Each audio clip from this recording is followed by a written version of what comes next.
crack, bienvenidos una semana más a vuestro canal YouTube favorito, El Palo de Resenbri. Y es que como buen canal vintage, pues este programa especial lo vamos a dedicar a una selección que ya no existe. Vamos a hablar de la Unión Soviética, de la Unión de República Socialista Soviética, que durante 40 años pues ejerció como selección nacional y nos trajo muy buenos jugadores y unas selecciones sin duda de leyenda. Juntos vamos a repasar esta historia tanto en los mundiales, en la Eurocopa y también en los Juegos Olímpicos. Espero que disfrutéis con este recorrido histórico y sin más, comenzamos.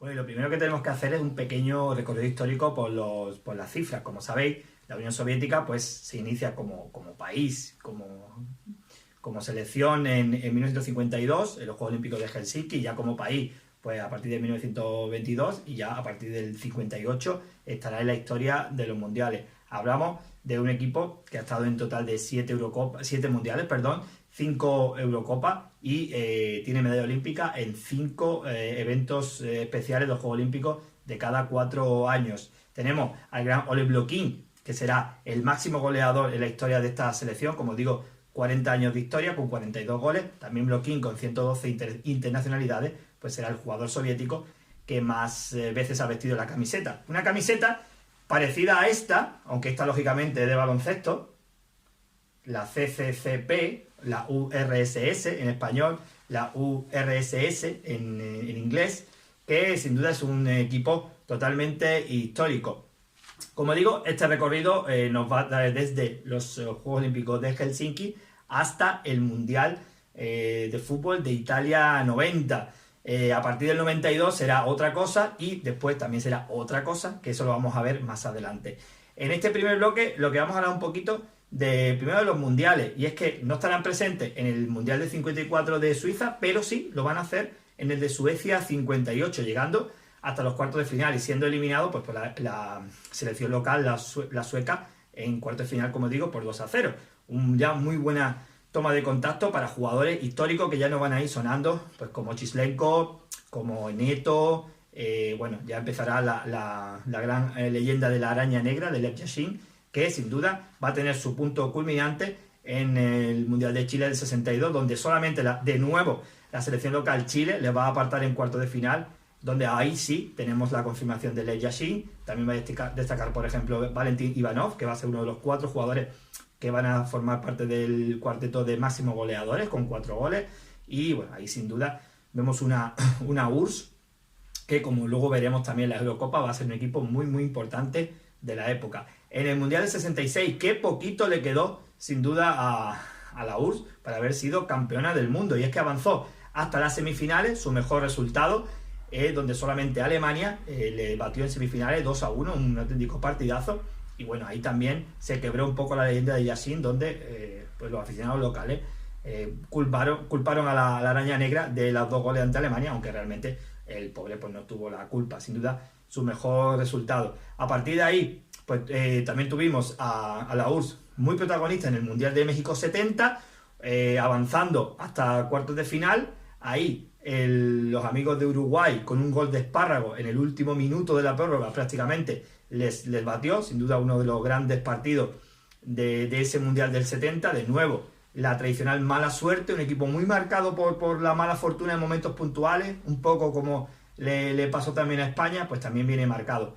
Luego tenemos un periodo de transición en los años 70, donde no van a ser protagonistas en los mundiales y van a volver con mucha fuerza en el Mundial del 82, aquel famoso grupo entre Sevilla y Málaga, donde tuvimos aquel partidazo contra Brasil, donde también un polémico arbitraje de Lamo Castillo pues les privó de hacer algo más ante la gran Brasil de Tele Santana, y un equipo pues, que avanzaría hasta la segunda ronda. Recordemos ese extraño forma de clasificación en la que había 4 grupos de 3, pues la URSS estuvo con Bélgica y con Polonia, ganó por 1-0 a Bélgica, empató a 0 con Polonia y por diferencia de goles no avanzó hasta las semifinales. Un equipo pues, que ya contaba, por ejemplo, con Dazaev, con Oganesian, con el mismo Blokhin. La verdad es que fue un gran equipo y de nuevo la mala suerte pues, le impidió estar mucho más arriba, creo que donde merecía.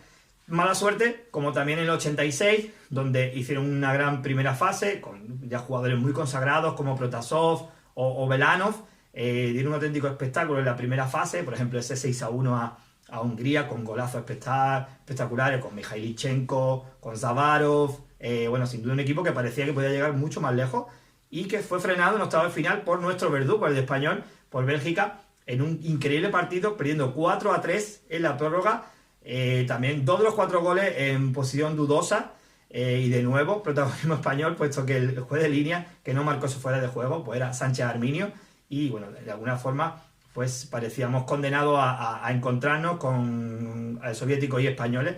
Y bueno, en la historia negra del fútbol soviético, pues los españoles tenemos un pequeño y lamentable papel, así que perdería la URSS 4-3 contra Bélgica, como digo, en un octavo de final. Y nos vamos al último de los mundiales, donde vamos a tener a la URSS, lo vamos a tener en Italia 90, en un bastante decepcionante papel, puesto que traían todavía un muy buen equipo y que parecía pues que ese equipo iba a estar mucho más arriba en un grupo con Camerún, Rumanía y Argentina. Sufrieron también la segunda mano de Dios, aquella que Soriano Ladrén, otro árbitro español, pues tampoco supo ver, una mano de Maradona, que en paz descanse, que cortó un gol de los soviéticos, y luego caerían eliminados y no pasarían a la ronda eliminatoria. La verdad es que una gran decepción. A partir de ahí, lógicamente, viene la disolución de la Unión Soviética, la división en las repúblicas y un evento muy especial con un nombre que nunca se ha dado como denominación del país, que vamos a conocer en la siguiente parte.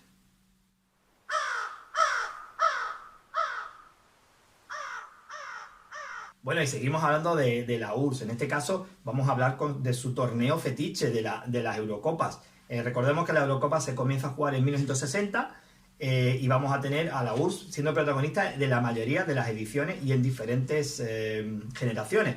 En la primera edición, la disputada en 1960, fase final en París, bueno, pues ahí la URSS acudía con un muy buen equipo, como hemos visto, buenas actuaciones ya en los mundiales, y sin duda su gran consagración, su mayor éxito internacional, pues lo van a tener en esta edición. Una vez que avanzan en semifinales y consiguen llegar a la gran final, pues se van a enfrentar a otro gran equipo de la época, del que hablaremos dentro de poco, que va a ser Yugoslavia, en una gran final que acaba 1-1, el partido se va a la prórroga, y finalmente un gol en las postrimerías del encuentro de Podernik, que falleció hace poquitas fechas también, pues le daría, como digo, la primera Eurocopa a la URSS. Sin duda, la gran consagración pues de este bloque, pues como hemos dicho antes, pues Shesternev, Chislenko, Husainov, Yashin, todos grandes mitos y leyendas del fútbol soviético. 4 años más tarde, la URSS quería repetir este éxito y con paso firme pues avanzó hasta la fase final,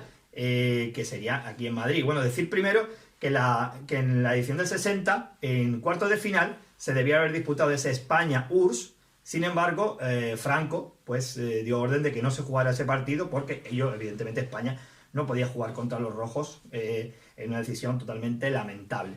En el 64 sí se da ese partido España-la URSS en Madrid, con el morbo que evidentemente comportaba ese partido, y pues derivaría en un partido histórico para la selección española, con nuestra primera Eurocopa, la que conseguimos pues con los goles de Pereda primero y luego de Marcelino, aquel mítico cabezazo que enjuagaba en el gol de Husainov, y España pues se proclamaba campeona. Y por supuesto pues la URSS en 2 ediciones pues ya había llegado 2 veces a la final, una la ganó y otra la perdió.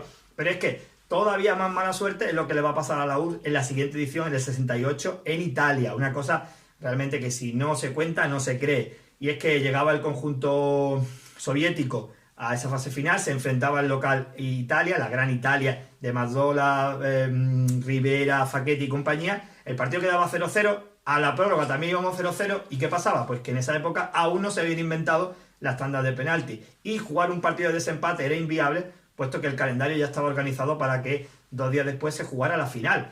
La decisión, por increíble que parezca, esto que os cuento, fue tirar una moneda al aire. Bueno, pues los 2 capitanes y el árbitro se fueron a los vestuarios, Facchetti y Shesternev, y bueno, y todo el estadio y los jugadores esperando en el césped, esperando quién de los 2 capitanes o cuál de los 2 saldría y daría la noticia del festejo.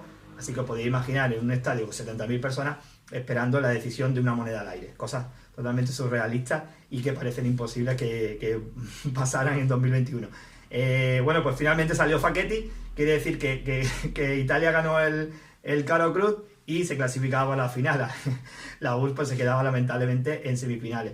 En el 72 la Eurocopa, disputada la fase final en Bélgica, La URSS avanzaba hasta la fase final, le ganó a Hungría en las semifinales y se enfrentaría en la final a Alemania. Pero es que esa gran Alemania era la máxima potencia prácticamente, puesto que los Beckenbauer, Müller, Wimmer, Hennes, pues fueron totalmente superiores, y en la final, pues 3-0, 2 goles del Torpedo Müller y uno de Wimmer, pues arrasaron completamente al equipo pues de los Kolotov y compañía, ¿no?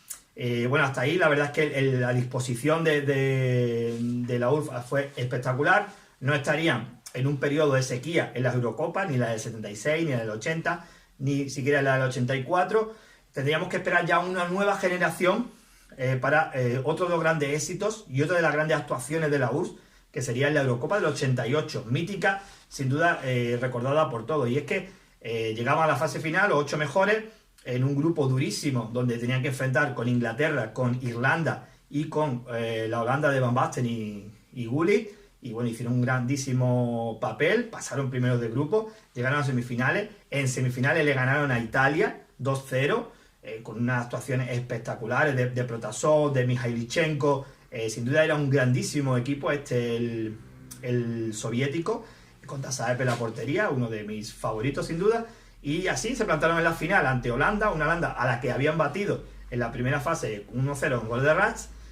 Sin embargo, en la final, pues todos vamos a recordar, por un lado, el cabezazo de Gullit, que ponía el 1-0 en la primera parte, y luego, como no, el mítico, icónico y maravilloso gol de Van Basten, una volea eterna, que pasará a los anales de la historia como uno de los mejores goles de la Eurocopa y casi de la historia, en el que nada, evidentemente pudo hacer Dasaev, y Holanda ganaría 2-0, y eso que luego Velano falló un penalti. Bueno, la verdad es que la URSS dejaba muy buenas sensaciones en esta nueva generación, por eso también de ahí la decepción de Italia 90. Y ahí acaba en la historia de la URSS en las Eurocopas, puesto que se va a clasificar para el 92, para la Eurocopa 92, ganándole el grupo a Italia, una super Italia, que venía de hacer un gran torneo en Italia 90, y que era pues una de las favoritas sin duda. Y cuando llega a esa Eurocopa del 92, pues se produce la disolución de la URSS, es decir, no existe como país a partir del 91, se dividen las diferentes repúblicas soviéticas, pero la URSS había conseguido un billete para esta Eurocopa de Suecia 92. La decisión de la UEFA, amparada en la OTAN, al no haber conflicto bélico, como por ejemplo pasó en Yugoslavia, que como digo, de Yugoslavia hablaremos otro día largo y tendido, pues hizo que se mantuviera la plaza, pero no existía el país. Entonces, lo que se hizo fue tomar una decisión de llamarlo la CEI, Comunidad de Estados Independientes. Ahí, todos los jugadores que quisieran jugar ex soviéticos ya, pues los que no querían pertenecer aún a la nueva república, pues ya sabéis, Lituania, Letonia, Ucrania y compañía, pues se juntaron, y la mayoría de ellos pues accedieron a jugar, algunos renunciaron, pero bueno, se hizo un muy buen equipo con Mostovoy, con Kiriakov, Dobrovolsky. Era un equipo bastante competitivo, pero igual también demasiado influenciado por el clima político que se estaba generando, ¿no? La verdad que fue bastante difícil, lo hicieron bastante bien, un grupo complicado, la verdad, con Alemania, con Holanda y con Escocia. De hecho, empataron sus 2 partidos contra los más complicados, con Holanda y con Inglaterra, y con Alemania, perdón, y luego perdieron sorprendentemente contra Escocia 3-0 y quedaron eliminados. Y esa va a ser la última historia de la URSS en la historia de las Eurocopas.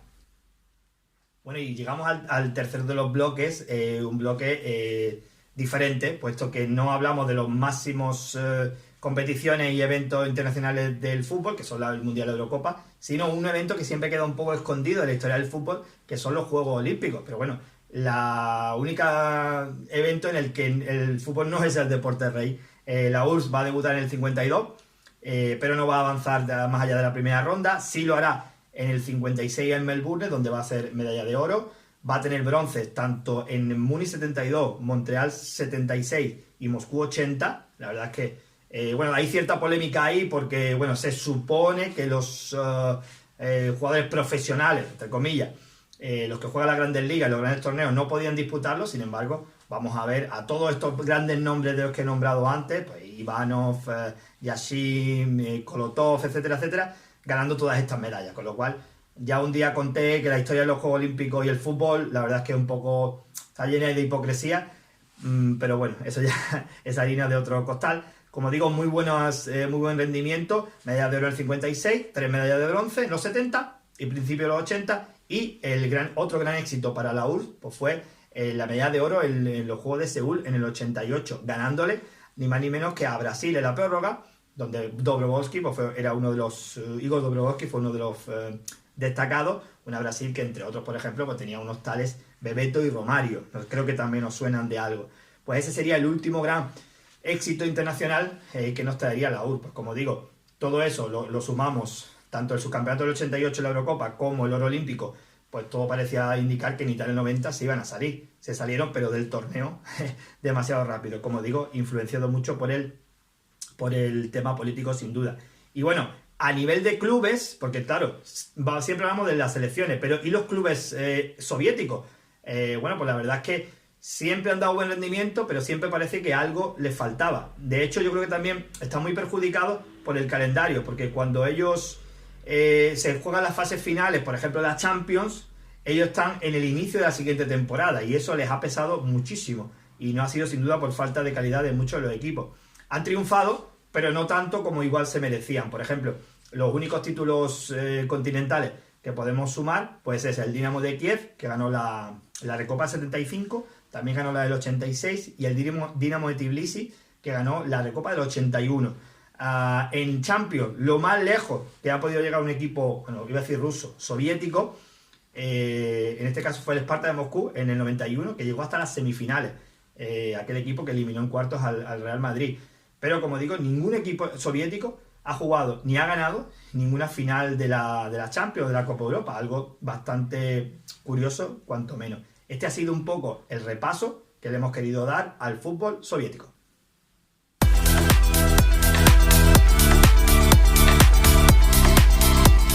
Espero que os haya gustado realmente este vídeo educativo, iba a decir, un poco ilustrativo de lo que han sido 40 años de historia de la URSS. La verdad es que para mí es un lujo, es un privilegio estar con vosotros aquí cada semana, como también es un lujo pues traeros como cada semana mi libro, El Jugamos como nunca, perdimos como siempre. Aquí lo tenéis, por supuesto que seguimos en promoción de él. Y recordaros la promoción que tenemos hasta el Día del Padre. Tenemos esta promoción de 2x1 con la compra del libro. Uno para ti y otro pues para tu padre, para tu suegro, para tus seres queridos.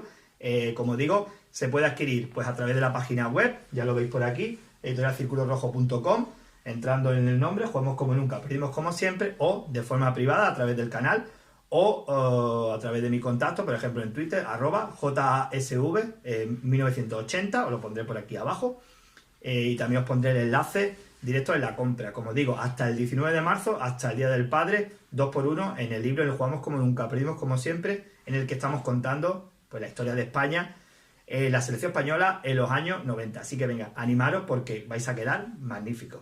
Y nada, sin más, os mando un fuerte abrazo a todos y os deseo lo mejor. Venga, hasta luego.